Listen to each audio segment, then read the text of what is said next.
6 August 1945 रोजी Hiroshima आणि 9 August 1945 रोजी नागासाकी या जपानमधील 2 शहरांवर अमेरिकेनं अणुबॉम्ब टाकले. ही घटना जगात सर्वांनाच ज्ञात आहे. महायुद्ध समाप्त झालं, पण लक्षावधी माणसं मारली गेली. अणुशक्तीची भयानकता पाहून सारं विश्व दचकलं. अणुशक्तीच्या फक्त शांततामय मार्गाच्या वापराकरताच सारं जग प्रयत्न करू लागलं. पण या घटनेपूर्वीच हा आग्रह सातत्यानं धरणारा एक महान शास्त्रज्ञ आपल्या भारत देशातच जन्माला आला होता. डॉक्टर होमी जहांगीर भाभा. मुंबईतील एका सधन पारशी कुटुंबात जन्मलेला हा मुलगा जन्मतःच अत्यंत तल्लख बुद्धिमत्तेचा. लहानपणीच संगीत आणि चित्रकलेचे संस्कार लाभल्यामुळे सौंदर्यासक्त मनाची देणगी त्यांना मिळाली. मुंबईतील कॅथेड्रल आणि जॉन कॉनन या हायस्कूलमध्ये शालेय शिक्षण पूर्ण करताना भाभांनी आपल्या तरल बुद्धीची चमक दाखवली. होमी भाभांचे वडील प्रख्यात उद्योगपती टाटा यांच्याकडे कारभारी होते. मुलानं विज्ञान आणि यंत्रशास्त्र या विषयात प्रावीण्य मिळवावं आणि उर्वरित आयुष्य टाटा समूहाबरोबर काम करावं असा त्यांचा नैसर्गिक कल होता.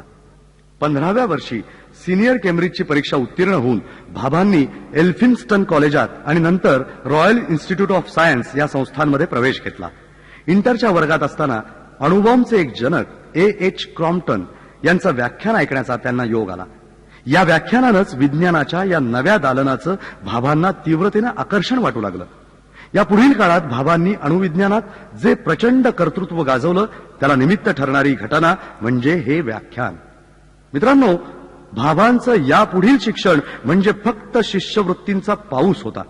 इंग्लंडमधील उच्च शिक्षणात त्यांनी ज्या ज्या शिष्यवृत्त्या मिळवल्या त्या यापूर्वी कोणाही भारतीयाला मिळालेल्या नव्हत्या. राऊसबॉल ट्रॅव्हलिंग शिष्यवृत्ती, न्यूटन शिष्यवृत्ती त्यांनी वयाच्या अवघ्या 25च्या आतच मिळवली. 1934 साली वयाच्या 25व्या वर्षी डॉक्टरेट पूर्ण केली. 1936 साली त्यांच्या प्रबंधाला ॲडम्स पारितोषिक मिळालं. 1951 साली सलग 3 वर्षासाठी त्यांना प्रदर्शन शिष्यवृत्ती मिळाली. इतके सन्मान, इतकी पारितोषिकं, इतके बहुमान यापूर्वी क्वचितच कोणा शास्त्रज्ञाला मिळालेले असतील. याच वेळी इंग्लंडमध्ये CTR विल्सन या शास्त्रज्ञाच्या एका प्रयोगानं खळबळ माजवली. मित्रांनो, कल्पना करा, एका पात्रात सोन्याचा वर्ख असलेली पानं एकत्र ठेवून त्यांना जोडणाऱ्या तारेला घर्षणजन्य वीज असलेल्या वस्तूचा स्पर्श केला तर ती पानं फाकतात. पानांवर समविजेचा भार असल्यानं पानं फाकतात. नंतर एखाद्या विद्युत प्रवाही पदार्थाचा स्पर्श दांडीला झाला की हा भार झिरपून जातो आणि पानं मिटतात. अन्यथा ती तशीच फाकलेली राहतात. परंतु प्राध्यापक विल्सन यांना असं आढळून आलं की कोणत्याही विद्युत प्रवाही वस्तूचा स्पर्श न केला तरीही पानं आपोआप मिटतात. पानातील वीजभार नष्ट करणारे किरण कोणते, कुठून येत असतील हे किरण? मित्रांनो, या किरणांच्या नेमक्या उगमाविषयी नेमकी माहिती आजही उपलब्ध नाही. या किरणांचं नाव आहे कॉस्मिक किरण.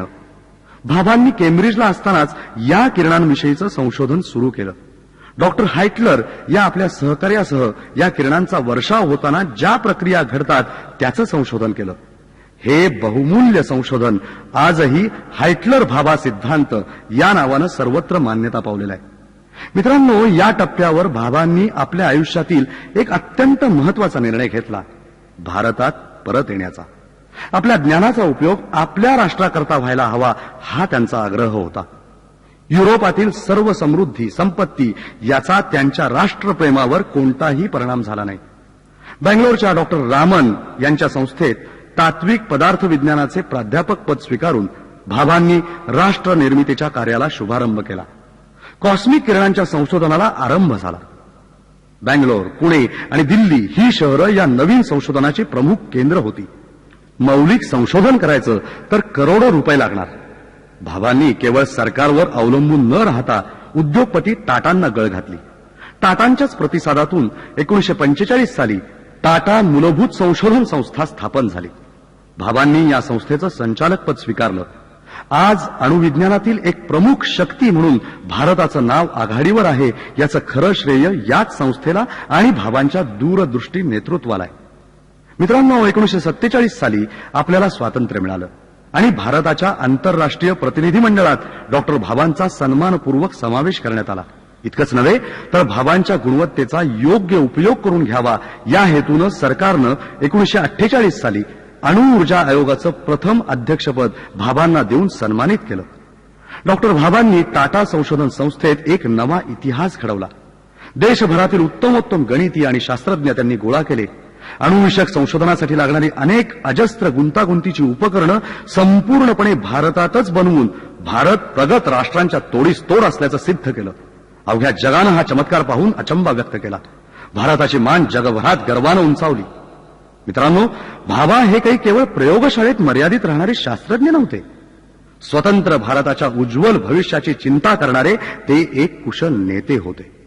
आगामी काळात शेती, उद्योगधंदे याद्वारे देशाची प्रगती साधायची असेल तर मुबलक ऊर्जा निर्मितीशिवाय पर्याय नाही याचं अचूक भान भाभांना होतं. ऊर्जा निर्मितीसाठी कोळसा, तेल, पाणी इत्यादी नैसर्गिक साधनं तर आहेतच, पण त्यांचे भूगर्भातील साठे मर्यादित आहेत. भविष्यात हे साठे संपून जातील. त्यामुळे किरणोत्सर्गी धातूंपासून मिळू शकणारी अणुऊर्जा हाच यावरचा सर्वोत्तम उपाय आहे हे सर्वप्रथम भाभांनीच राष्ट्राला पटवून दिलं.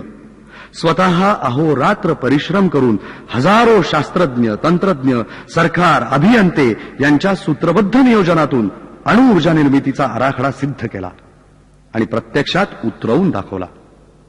विद्यार्थी मित्रांनो, मुंबईतील तुर्भे इथं असणारी अणुनगरी हे याच डोंगरा इतक्या परिश्रमाचं फलित आहे. साऱ्या राष्ट्राला वंदनीय वाटणारी ही वास्तू डॉक्टर भाभांसारख्या प्रतिभावंत शास्त्रज्ञाची स्मृती आहे. 1954 साली पंतप्रधान पंडित नेहरूंच्या हस्ते अणुऊर्जा मंडळाची पायाभरणी झाली आणि अवघ्या एका वर्षात स्वतःच्या हिमतीवर संपूर्ण भारतीय बनावटीची अणुभट्टी अप्सरा ही बांधून पूर्ण झाली. प्रगत राष्ट्रांनाही सहजासहजी न जमणारे हे कार्य भारतीय शास्त्रज्ञांना शक्य झालं याचं फार मोठं श्रेय डॉक्टर होमी भाभांच्या कुशल नेतृत्वालाच आहे. 4 ऑगस्ट 1956 हा भारतीय इतिहासातील एक सोन्याचा दिवस आहे.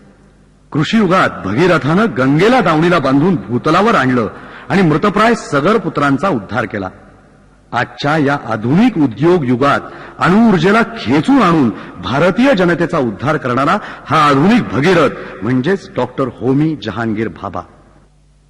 जागतिक कीर्तीचा हा थोर शास्त्रज्ञ भारताच्या विज्ञान युगाचा शिल्पकार आणि राष्ट्राचा प्रपंच महत्वाचा मानून स्वतःचा प्रपंच उभा न करता सर्वस्व देशाचरणी अर्पण करताना अचानकपणे आपल्यातून निघून गेला. 24 जानेवारी 1966 भाभांचं विमान युरोपला जाताना अचानकपणे आल्प्स पर्वतात नाहीसं झालं. देशभरात सर्वत्र शोकाकुलता पसरली. मात्र कर्तव्यनिष्ठेचा जो महान आदर्श भाभांनीच घालून दिला होता तो डोळ्यासमोर ठेवून डॉक्टर विक्रम साराभाई यांच्या नायकत्वाखाली शास्त्रज्ञ पुन्हा कार्याला सिद्ध झाले. डॉक्टर भाभा हे भारताच्या समन्वयी संस्कृतीचे आणि समर्पण भावनेचे प्रतीक होते. त्यांचं जीवन आणि कार्य प्रत्येक भारतीय नागरिकाला सदैव स्फूर्ती देत राहील.